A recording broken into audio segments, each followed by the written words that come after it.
Hindi po kami pumunta rito para mangumusta lang. Nakahanda po kaming tumugon at tugudan yung mga pangailangan po ninyo. Ang sabi ko po roon sa aking mga pamangkin, gusto po namin marating ang pinakadulong bahay sa pinakadulong barangay. Yung alapong pathway, lagyan natin ng pathway. Yung pong pag umuulan eh, tumutulong yero. Maghanda tayo ng yero. Yung alapong CR, hindi po nito, i-announce ko po sa inyo.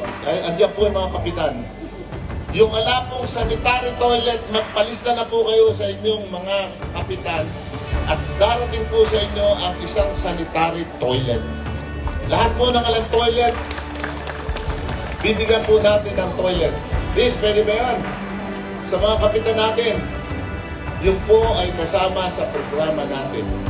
Ako po naman, nakahanda rin po ako kung gaano po kasipag si kapitan, si mayor, si vice mayor, mga konsyal natin.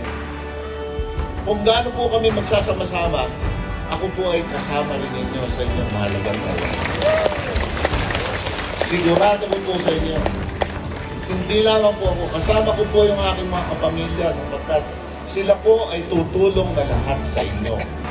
Ang panawagan ng pamunuan ni Mayor, ni Vice Mayor, ng mga kapitan, tulong-tulong sama-sama.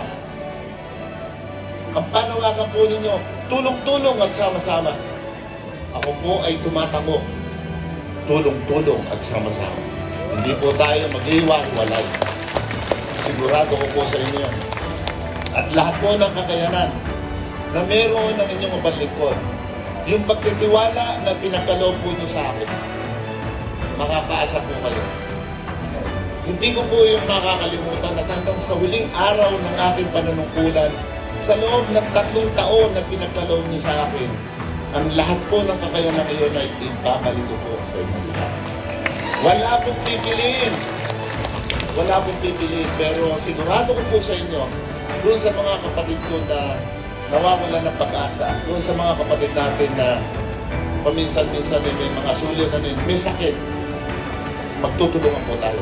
Andiyan po ang ating minamahal na kapitan ng konsyal. Hanapin po ninyo, kami po ay nakahandang tumulong at makisa sa inyo.